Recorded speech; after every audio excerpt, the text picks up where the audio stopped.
Atualização sobre o caso Marielle.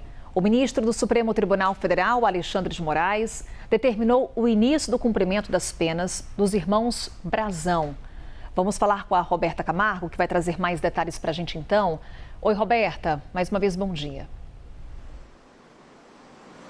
Oi, Carol. Bom dia de novo. Bom dia para todo mundo que nos assiste. Para a gente entender, né? Lá em fevereiro, foram 5 condenados nesta circunstância, neste crime que aconteceu, né? O assassinato de Marielle Gomes e Anderson.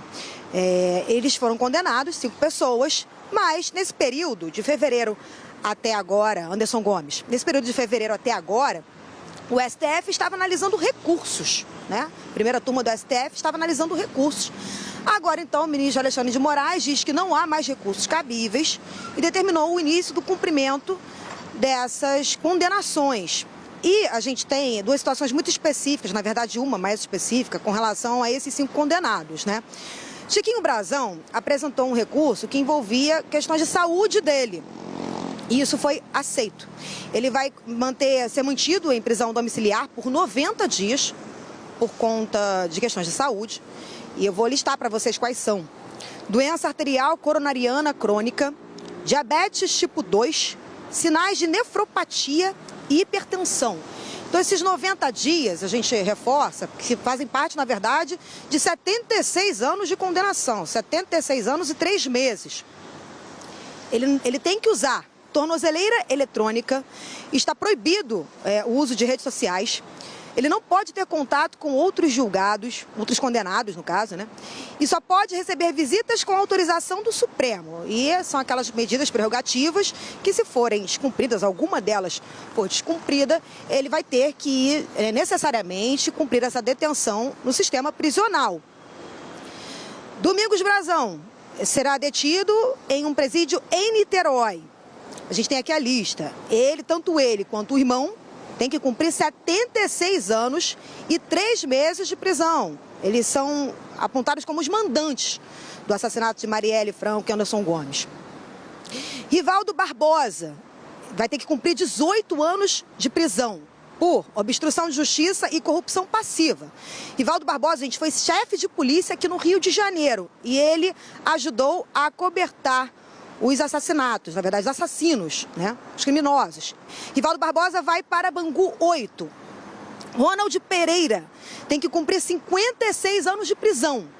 Ele, ex-policial militar, ele monitorou toda a rotina de Marielle Franco e repassou isso para os mandantes do assassinato. E Robson Calixto, 9 anos de prisão, que é ex-assessor e braço direito de Domingos Brazão, ligado à milícia. Então, a partir de agora, essas detenções têm que ser cumpridas, determinação da primeira turma do STF, ministro Alexandre de Moraes. Volto com você, Carol.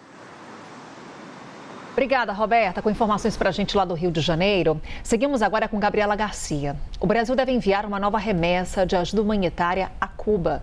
O país que enfrenta uma crise de escassez de alimentos e combustível. Gabi, o que temos de informação, então, com o envio dessa nova remessa, hein? Oi, Carol. Novamente, bom dia para você, bom dia a quem nos acompanha. Olha, a primeira remessa vai ser dividida em 2 partes, né? Essas 48 toneladas de leite em pó. A primeira remessa já foi enviada ontem. Foram 16 toneladas que saíram da base aérea de Canoas, município que fica aqui na região metropolitana de Porto Alegre, ontem à tarde. As outras 32 toneladas restantes devem sair em um voo hoje, aqui do Aeroporto Internacional Salgado Filho, em Porto Alegre. São voos operados pela FAB. E a decisão, então, segundo o governo federal, a decisão do envio dessa ajuda humanitária veio após uma reunião do presidente Lula com alguns ministros. Os 2 voos estão previstos, então, para chegarem amanhã até Santiago de Cuba, que fica localizada no sudeste do país. Os 2 voos, então, o que partiu ontem e hoje devem chegar amanhã. A operação dessa ajuda humanitária coordenada pela Agência Brasileira de Cooperação do Ministério de Relações Exteriores, e os alimentos foram disponibilizados pela CONAB, que é a Companhia Nacional de Abastecimento. Como eu disse, a logística de envio é feita pela Força Aérea Brasileira. E além desses envios, o comunicado do governo federal diz que novas doações de alimentos e medicamentos estão em avaliação pelo governo brasileiro.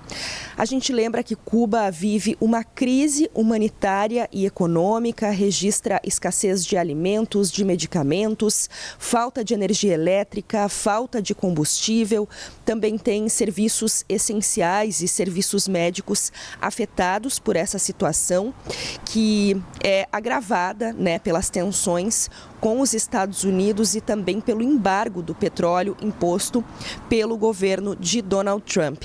Além do Brasil, diversos países já enviaram ajuda humanitária a Cuba. É o caso, por exemplo, de México, Espanha e Rússia. A gente lembra também que o governo brasileiro já havia realizado envio de outras ajudas humanitárias ao país. No ano passado, por exemplo, a ajuda foi enviada após os impactos causados pelo furacão Melissa, mas também houve outros envios após o início do bloqueio norte-americano à ilha. Portanto, então, Carol, uma aeronave já saiu com 16 toneladas de leite em pó ontem de Canoas. Outra aeronave carregada com 32 toneladas de leite em pó deve sair hoje aqui de Porto Alegre. A previsão é de que esses voos carregando ajuda humanitária cheguem em Cuba amanhã. Eu volto contigo.